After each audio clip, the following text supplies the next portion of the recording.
see him fly a car? We're hit! Hurry up! Stay low! Main gun is out of action! Beautiful bastard! You did it! Welcome, ladies and gentlemen, boys and girls of all ages.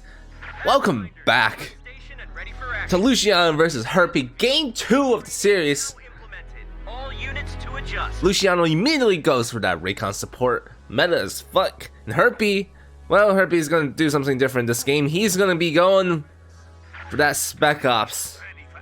Yes, Special Operations Doctrine. We haven't seen one of these doctrines in a long time. It is part of the Forbidden Arts no Jitsu.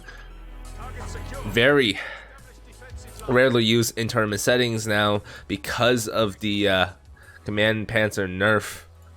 So we're gonna see how recon support fares up against Herpy's special operations strategy. Now Herpy does a quite interesting strategy. He basically just spams radio silence all the time and run out of munitions every time.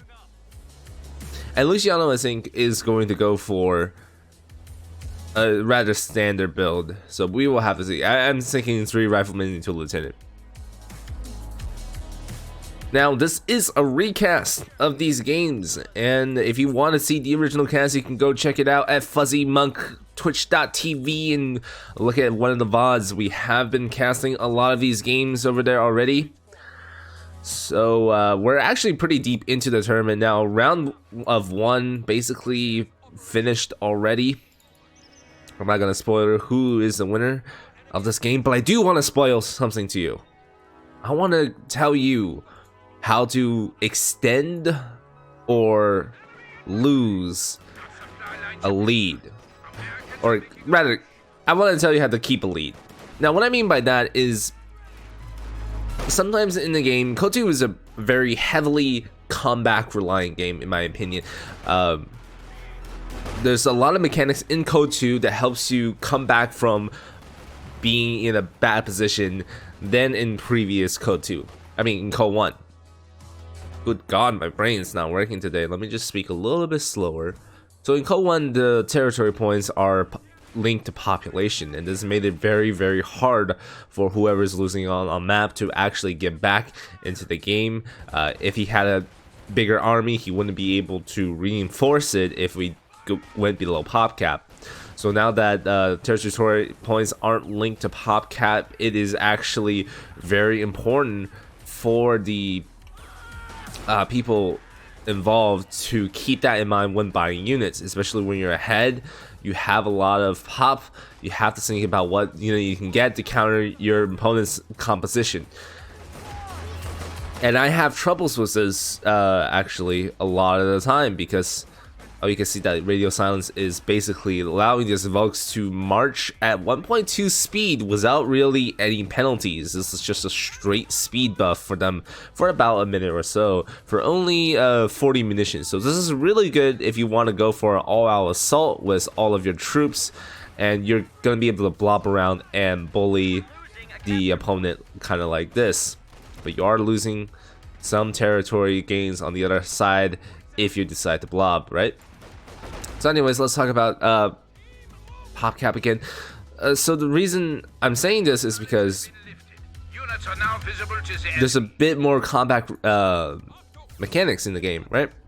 So you have the PopCap, you have the ability to know what your opponent has. He cannot transition out of that very easily, right? Like if you know your opponent's composition, if you actually remember it, and I see a lot of that. People don't remember what their opponents have, and I think it's a very important skill for you to have, where you keep in mind what units your opponents have. And this is coming from a lot of game knowledge, right? This is for your intelligence stat. And in order to come back, you have to know exactly how to counter it, and that's like a lot of game knowledge out of the game, right? It's very hard, in my opinion, to get a lot of that knowledge in, because if you're not playing at these people's levels, it's just super hard to know, like lieutenant, right? So a normal person So this is like the difference between intelligence and wisdom as well. So a normal person will look at it and will be like, okay, it's like, you know, a rifleman was a Thompson and it can upgrade versus a bazooka. So intelligence is knowing that the Lieutenant Thompson actually is worse than the Ranger Thompsons. It's this Thompson is still Thompson, so it does really good close range DPS. However, it does a lot less than any of the other versions of the Thompsons available to USF. It's actually one of the weakest Thompsons. Yeah, it is the weakest Thompson. It's better than the grease gun that the assault engineers and the vehicles crews have, but it's the worst Thompson in the game, right? The intelligence stat is, you know, knowing about that. The wisdom stat is knowing that despite all of that, the lieutenant is still capable of being used as a shock CQC unit or like a pseudo, you know, CQC unit, and that Thompson actually helps them win out versus Panzer Grenadiers some of the time, because the lieutenant model, that lieutenant model is very important, and that's why he's, you know, in the center of the squad and everybody's kind of protecting him. He is not a die last model as well, so keep that in mind. And to come back, you're gonna have to have these kind of, you know, game knowledge, right? You have to know like a bunch of fucking things that usually, you know, it's not very widely available, but you know, some knowledge is widely available, I would say. So here comes the Stewart. So Stewart timing, keep in mind it takes about a minute or 40. I actually don't know the build time. See, you know, it's really hard to get all the information out of this game because the tooltips are fucking useless, right? It doesn't tell you the build time. So we know that this the Stewart is coming out basically about 7 minutes, right? 7 minute 10 seconds, I would say. And like, you have to know all of these things, which makes it incredibly hard for people to come back sometimes, because they get stuck in a mindset of like, how am I going to counter this shit, right? Like, you see the Stewart, it's here 7 minute 20. I was fucking wrong by 10 seconds. You see all the shit and your brain just freezes up. Your brain freezes up because you don't know how to counter what your opponents have. So what is the response here? Well, it's pretty much a cannon, right? So that's really easy in the early game. It's very binary, I would say. You know, you only have to make run onto. Also, he lost the rifleman over here because he wasn't paying attention. Luciano, too busy microing that Stewart. So Ray Cannon's here, very binary in the early game. So what the fuck is, let's say, Luciano going to do against that? Well, he's probably gonna go a pack howie or airdrop group or something like that, try to barrage the Raken, or maybe get bars on the rifleman for a really good flank, yada yada yada. And this is where Code 2 gets exponentially, like just unbelievably complicated, right? Like, some people might not say so, and I would say those people have like a great depth of knowledge already about the game and about how to play strategy games, and it's very hard to explain that kind of knowledge. I'm not really good at explaining this myself, but in order to come back, you're gonna have to have a lot of game knowledge, and you're gonna have to have the mechanical expertise to execute these strategies, right? So like, the one thing most people complain about, let's take for example, is the machine gun.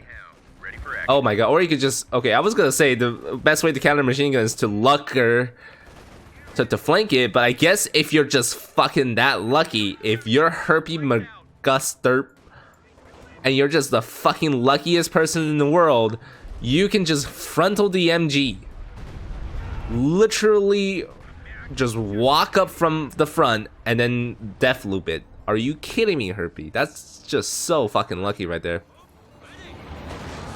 Alright, back to what I was saying. So, like, you know, as like an Allies player or even a German player going up against the 50 cal, that flanking or barraging with an indirect weapon is the best way to deal with machine guns, right? So you know that. But it's really hard to pull it off sometimes. Right? Like, you know that a machine gun needs to be flanked, but sometimes it's just, you know, your micro's not on par, you can't just like go around because you're not thinking about that at the moment. And you have to train yourself to think about that all the time. And it's really hard when you're coming back to be able to take a breath and just think about what you need to do to counter your opponent, because you're constantly microing and your opponent is constantly pressuring you. So look at Luciano right here, right? So he goes for the airborne drop group. Why? Because he had a moment of clarity to think about what he needed right now. There is no vehicle up for Herpy at this moment. He does not need any AT besides the Steward at the moment. He probably realizes there's a lot of infantry on the field. There's about 5 infantry squads as well as 2 team weapons. He's gonna need some sort of anti-infantry capabilities, and you know what? The airdrop combat group is the best way to go here, which I really think is smart for him to go here. But obviously, you know, that's a recon support is really strong because of this ability, because you can get so much anti-infantry pressure on the field, coupled with the Steward for light vehicle dominance. It really is a really good combo. Versus Austere is great. Versus OKW, not so much, because I don't think... I think it's... Actually, wait. Never mind. Versus OKW should do fine now, because nobody goes mechanized anymore. The meta has changed. You know? And yeah, it is game knowledge to know these things. If you really want to know what to use right now or what to abuse, I really suggest you check out Master League. I think Master League is the best example of like really good people abusing the shit out of really good strategies. And learning from them is probably the best way to go if you want to be able to just dominate. Like, if you want to get to level 16 like really quickly, there's only a couple things you need to do, right? First of all, get really good light vehicle micro. Just fucking do it. Just learn how to micro your light vehicles. Second of all, copy all of the Master League strats. Be a 5-man Grand Abuser, be a SVT Con Abuser, be a USF Mechanized and Recon Support Abuser. Just abuse all of these strats. Easy peasy, you'll get there within no time. Trust me, dude. It's not that hard to reach level 16. I know you can do it. You know you can do it. So why don't you just fucking do it already and come back into the game. Fucking get to level 16. Go for that rank 200 up or plus or whatever. It's not too bad. So let's talk about then how you will want to come back into the situation. So Luciano is on the back foot. He has been losing squads. He's lost the rifleman. His map control is not too great, and he's getting pushed back here. Oh my god, the lieutenant is going to die as well. So Luciano is very far behind now. But he's picked a doctrine that's very good at coming back into the game. Get ready, guys. He has airborne combat group or airdrop combat group that gives him a ton of anti-infantry pressure and gives him the pack Howie, which is very good. He's upgraded his paratroopers to M1919s, and paratroopers are a very cost-effective unit versus infantry. They are not so good. The reason airborne doctrine isn't that popular is because paratroopers aren't very good at combating light vehicles, and in this game it's a lot of early game pressure and light vehicle that dominates, you know, the meta right now. So it's actually kind of hard for them to perform, but within the airdrop combat group, it's just too much value, right? The pack Howie is essentially free here. The regular paradrop group costs 360 manpower. That's kind of insane, right? And then this thing only costs 380 manpower with 80 munition. That's kind of insane, Here comes Luciano with the first Sherman of the day, first tank actually.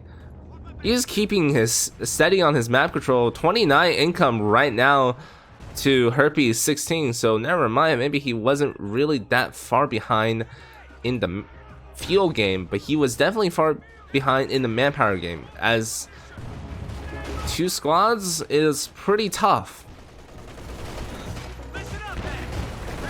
So playing from behind, Luciano cannot afford to lose any of his units right now. He cannot afford to lose a steward. He cannot afford to lose any of these units that are desperately important in his composition.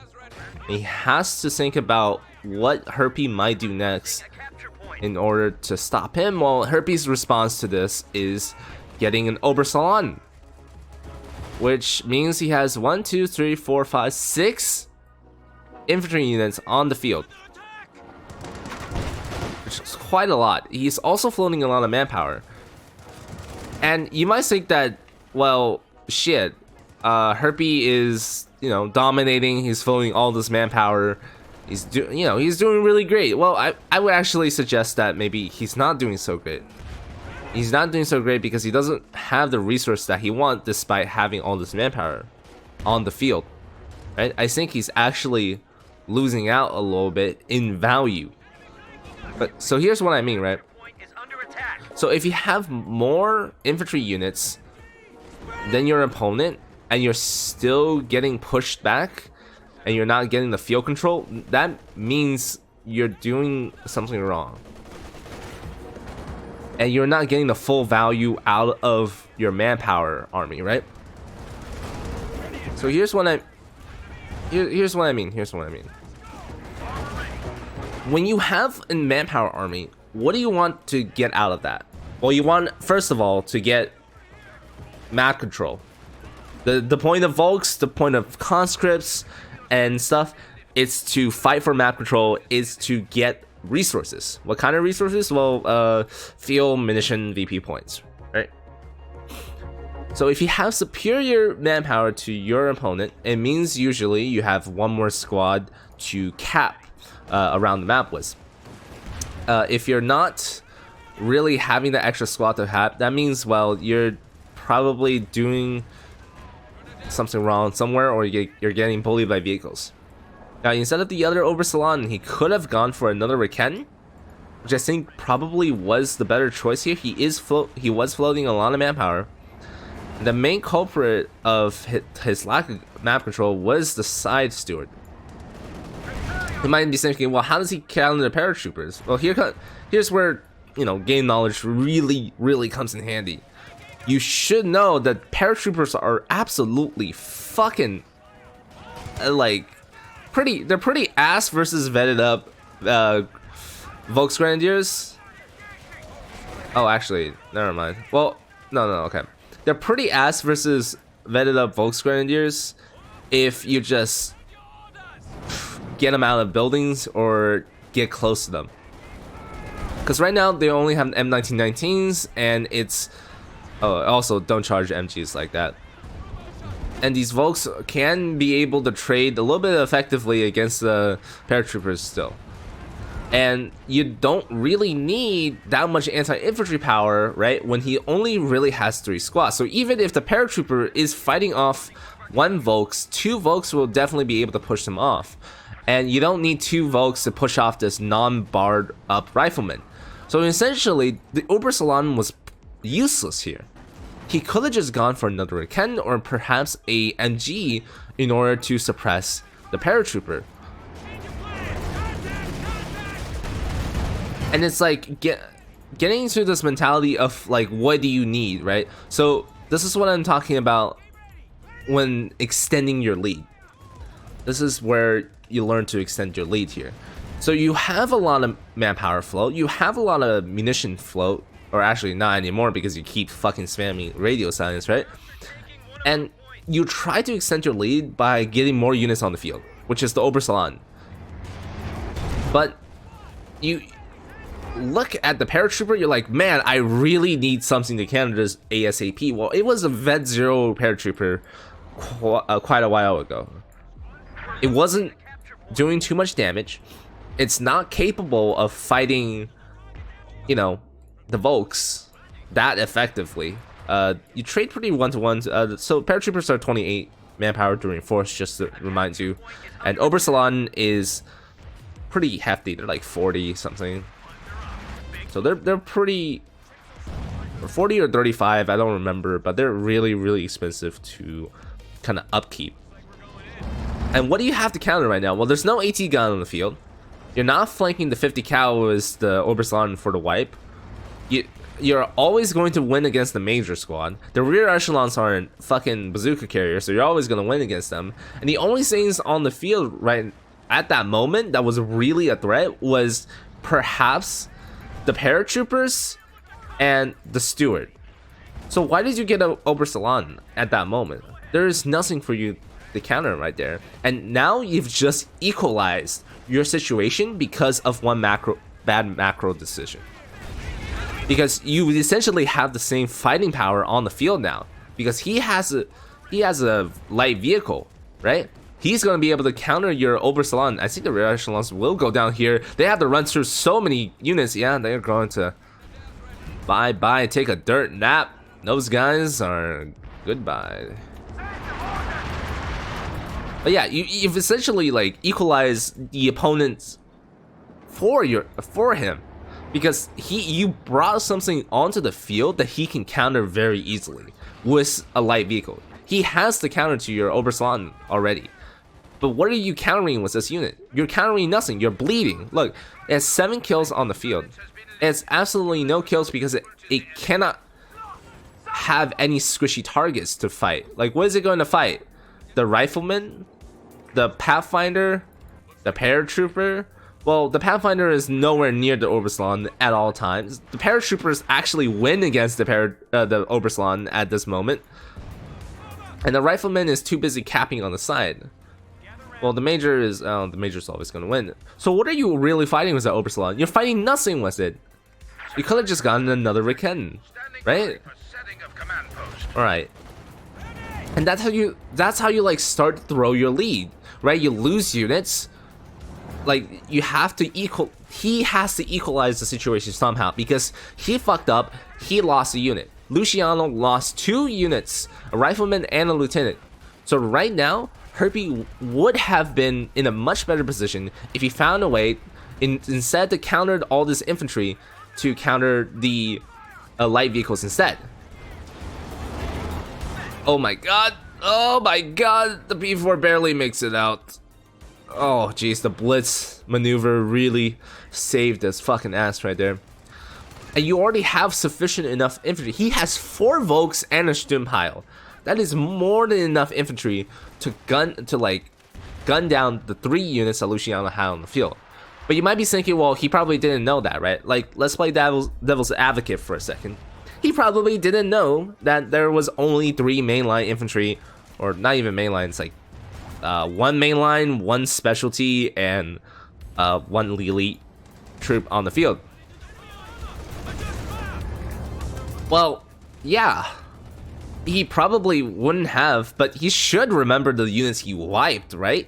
So even if we're not like remembering what kind of units you wiped, you always want to assume like sort of equal squad count, because the manpower income in the early game is not that big. So in order to keep your lead, you have to remember, like, keep track of your, so this is what we're talking about, game knowledge. You have to keep track of your opponent's units. And then second, you have to know how to use your units. Right? So game knowledge. First step, game knowledge. How do you keep your lead? Well, you need to find something. So you have a lot of infantry right now. You have to find something to counter the rest of your opponent's composition. You know that he has, right? He has a paratrooper, he has a pack howie. You know he has a steward on the field. Okay, let's think. You're floating a lot of manpower. What can you get next that will sufficiently counter his composition? Well, you know that he wiped out 2 units, or you wiped out 2 units of his. You know that in terms of manpower, your Volks Grenadiers are doing pretty good right now. Your Volks can pretty much, like, you know, counter most of his infantry because there's no bars on the field. Luciano never bought weapon racks. right? Oh, actually, no, he did for bazookas, but he never put one on his rifleman. Okay, so I stand corrected. Where's that coming from? Veteran team promotion. And in order to extend your lead, right, as the OKW player, what did you have to do at that moment? Did you really have to counter infantry when you have 4 Volks and a Stimpai on the field? No, not really, right? Not really. You didn't really need that. What you probably needed was perhaps another Riken to counter all of these vehicles on the field. There's 3 vehicles on the field and you only have a single Riken and a single P4 to deal with it. He is getting a Panzer now, so that's gonna be very, very good. But I would still love to see another Riken. Oh, and by the way, just because you're ahead, please do not float much manpower or munitions, because if they are in your bank, like if the resources are in your resource counter, that means they're not being used, and that means they're not on the field. So if he's behind, but he's using all of his munitions and manpower and stuff, that means he's equalized to you, even if you have 1,000 manpower, munition, fuel, whatever in the bank. It means that you can replace your losses, sure, but on the field, at that very moment, the firepower is still the same, if you're catching my drift. So here's the Panzer. The P4 needs to get repaired right away. Luciano doing really good at coming back into the game with those pack howies, and the Jackson's even here to counter any OKW vehicle on the field. This Sherman has been getting great value, and you can see when Luciano bought this Sherman, he knew what he was going for, right? He realized like the safe option there was to get a Jackson, because he knows that there was no vehicle. He knows that his OKW opponent has a bit of map control. He saw the Obersalon, so he knows that tier 4 is definitely going to be up. But he goes for the M4 Sherman anyways. He felt safe to do so. That was kind of a gamble in my opinion, because you never know like how fast the P4 is. Always suspect a 14-minute P4 from your OKW opponent, unless they're severely behind. But the gamble paid off, and he played really well with this HG Sherman. It's got 16 kills now. It's dodging all of these Volks. It's got HG shells the entire time. Didn't even need to engage that OKW P4. And you know why he's able to get the Sherman so out? Is because of the Stewart that was never countered. Well, the Stewart is dead now. I don't know where the fuck it died. I lost track of it. I was too busy. Sorry, Stewart. I'm sorry, bruh.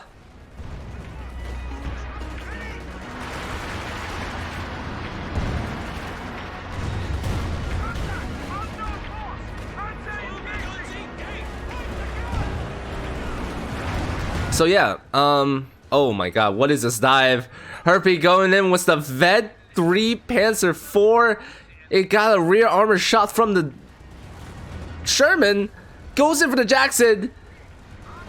Almost gets the ambulance, not quite. He blows the hell up before finishing off the ambulance as well. That's a 1-for-1 right there. Panzer is going in for the Sherman. It's looking for blood. It knows there's no snares. An AT on the field. It could do whatever and doom to whomever it likes. The Panzer is going in. Hungry for that Sherman kill. Chotto. It's missing every shot. Why is every shot missing? Why is every shot missing? Bruh. Oh, wow. Okay, another penetration from the front from the Sherman. What the fuck is that? What the fuck is that, Sherman? How the fuck did you... I don't... Alright, whatever. The Herpy does not get the kill right there. Goes for a 1-1. Should have just killed the ambulance. I think another way to extend greatly, like just if you want to extend your lead versus USF, like if you get a P4 at 14 minutes and you know he doesn't have AT, fucking just drive in, kill the ambulance, drive out. He can do nothing. He can't do anything versus that. Was one this thing, the ambulance, is like the highest priority target I could think of in like a situation where you're ahead and you have armor out first. Oh, another Jackson is on the field. It looks like Herpy went for the supply half track. I thought he was gonna go for a Tiger this game, a Tiger 2, Kid Tiger. He did end up going for it, and I'm really sad.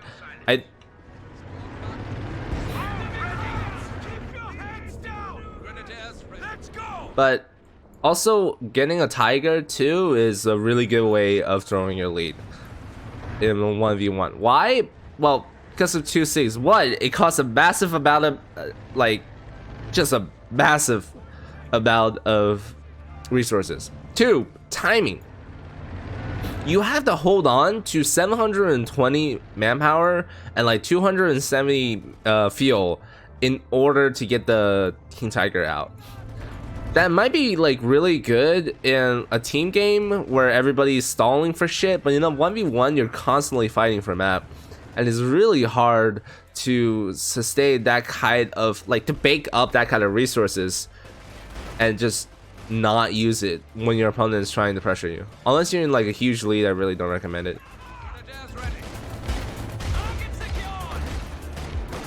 Oh, by the way, the paratroopers with the M1990s did go down. The Oberslot, it has 21 kills now, so it definitely has paid for itself, but I'm still in the opinion that he should have just gotten the Riken first in order to counter the Steward and to counter the M4 Sherman here, because that's actually some of his biggest problem on the in this game, is the inability to counter like these units on the side. He has the infantry superiority. There's no doubt about it. His infantry has been getting vet, doing really good, but these vehicles on the field has been a bane in his side, and Herpy needs to get rid of them. Here comes the Panzer, going in for a good shot on the Sherman. Jackson tries to return, does not hit.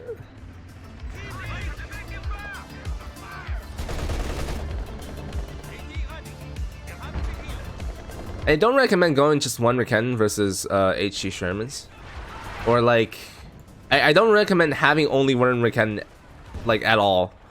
So the reason is Rikens are really easily wiped. They cannot reverse, and they tend to bunch up on retreat. So if you're caught out of position with this thing, it's really easy for them to get wiped on retreat, in my humble opinion. So you as the Axis player, you never want to have your Riken in front, get shot by a tank, because first of all, even if they're a 5-man crew, they do have shorter range than, let's say, a pack with 6-pounder, etc. Even if they're cheaper to buy, right? It's not recommended because their crew models tend to bunch up a lot more, and you're fighting against, of course, allied tanks, which have really good mediums, who have really good anti-infantry. Just like now, the models are bunching up, as you can see, and the Riken is gonna get wiped with just 2 shots. I mean, wow. And this is why I really want 2 Rikens from Herpy. He has the manpower to do so, but he never just wants to invest in that extra Riken, and I think that's really important for OKW at this very moment. He's not having a good time. Herpy is not having a good time. His vehicles are just getting absolutely destroyed by this Jackson Sherman combo. Jackson gets the max range shot with the Sherman actually spawning for it. It's in a bit of trouble right now, though. Panzer fires but misses. The max range accuracy is just not enough to get the final killing blow on this Vet 3 Sherman. Has caused him so much trouble.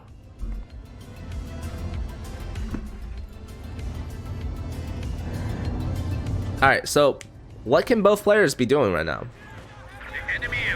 How did Luciano come back so much? Well, he's minimized the effects of wiping a unit. He has not too much map control right now, but he's also not losing in the vehicle section. He's getting more Shermans onto the field. Shermans counter Obersalons. You know, Sherman counters Volks, Obersalon, basically any infantry. It's a very good, versatile anti-infantry take. Jackson is there to counter the single panzer. As long as he doesn't misplay with the Jackson, it should never be caught with the panzer one-on-one. And it will probably never lose to the panzer either, because it will never be caught one-on-one. So what are the... To extend the lead... Okay, so here's the question, right? What are the win conditions? Yeah, that's an interesting term, isn't it? I'll probably...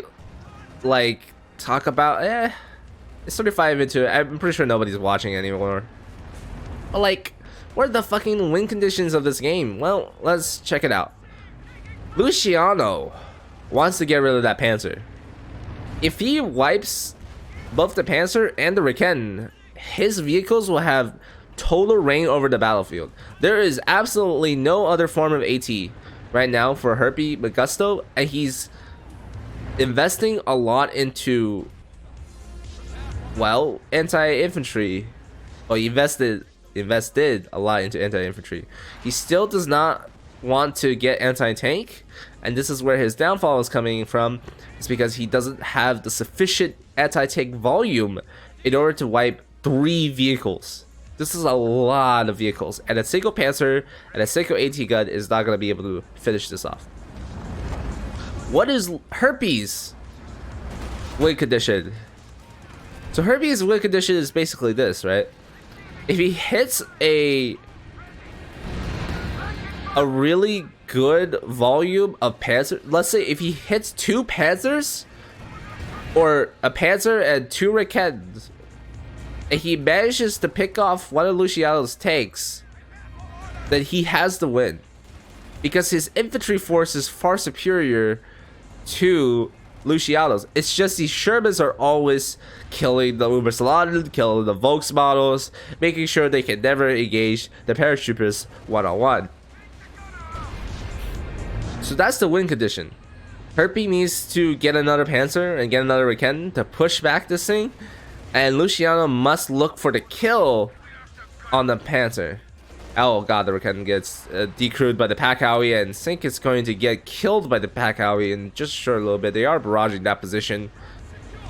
Yeah, the Pack Howie is a really big problem, but there is no way Herpy is going to be able to wipe them because they are safely in base. Kinda disgusting how effective they are inside the base. Balancing, please fucking nerf this shit. Please. Please. Anyways,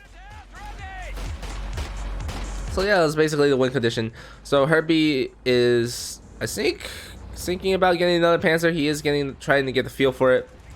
He also needs to kind of stick on one side, and Luciano must keep the volume of Shermans coming along. He has enough infantry, I think, for a bit of map, but he really needs something to combat all this armor. I think another Jackson wouldn't be too bad, but then again, there's only one panzer on the field.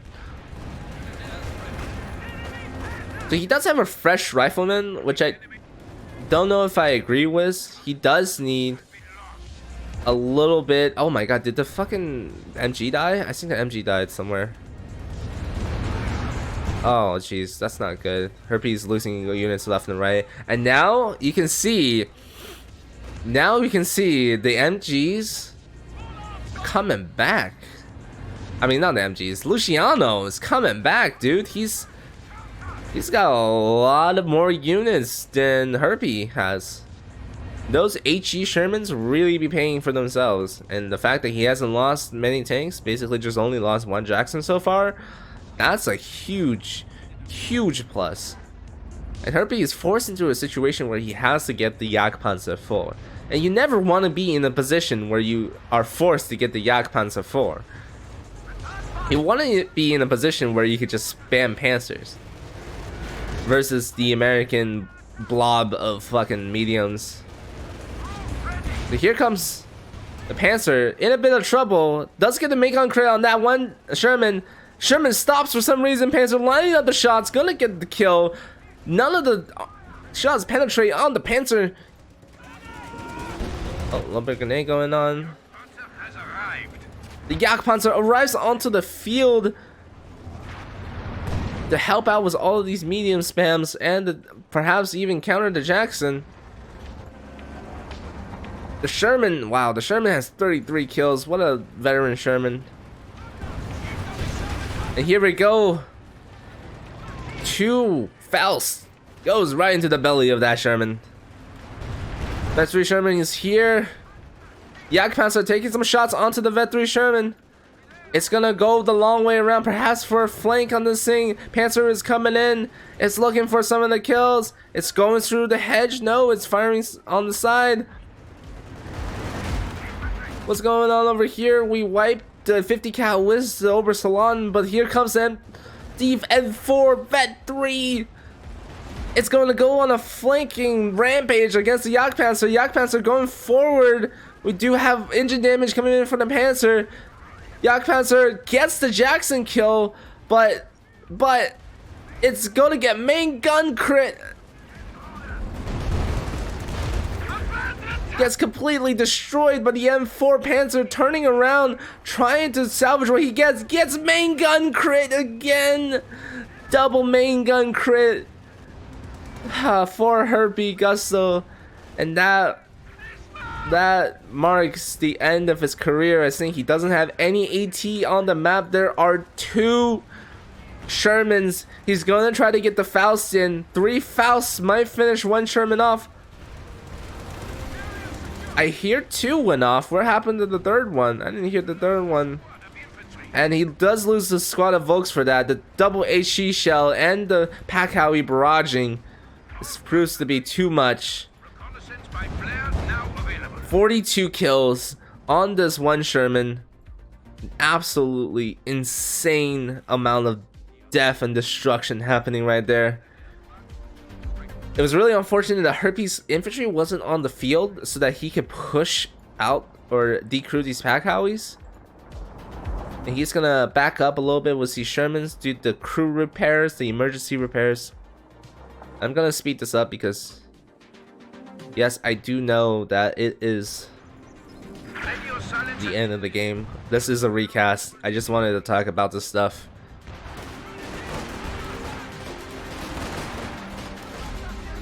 Yeah, this is quite unfortunate. Herpy, after the game, Herpy told us that he absolutely forgot about the existence of the Command Panzer. And it's really, really unfortunate that he forgot about that, because the Command Panzer would have been so good here versus all of this armor, versus a single Jackson. If he only could get the Command Panzer and a single Panzer, he probably would have been able to win this game. He had the resources to do so. He just kind of forgot about it, which, understandable, also kind of depressing, you know. Radio silence has been lifted. Units are now visible to the enemy. But yeah, I hope you guys enjoyed my almost 40-minute rant on this subject. It's been a hell of a ride. I think this tournament's going really well. I do enjoy a lot of the games that have been coming out because of it. I want to see more OKW, but I know they're in a really bad spot right now. And I do want to, I don't know, I just want to see more off-meta shit. Me and Fuzz have been talking. We're probably going to do an off-meta amateur tournament next time. We're going to allow basically anyone to join again and have not being able to pick like some of the main meta doctrines like recon support. None of that. No mechanized, no Osttruppen, no Fallschirmjäger. Actually, I don't think any of the OKW doctrines are meta, but no Fallschirmjäger would be pretty good. And we just want to see some variety, you know. I think we're all tired of seeing German infantry and airborne for Soviets and just all the same fucking strat over and over and over again. Nobody's ever even thinking about using the other doctrines, and if we don't see play for those doctrines, we can't really pinpoint what the weaknesses of those doctrines are. So we're probably gonna do that next time, and that's gonna be maybe like 1 or 2 months away after this tournament finishes up. There's a lot of things that, you know, we can do, and Corona is keeping us all inside. So gonna have a good time just playing playing other games, trying to find a job, stuff like that. Good times. But yeah, this is pretty much going to be the end of the video. If you liked it, please consider subscribing. I'm almost to 1K. I'm really happy about that. Been doing this as a hobby for a long time, and really mean a lot if I did hit 1K.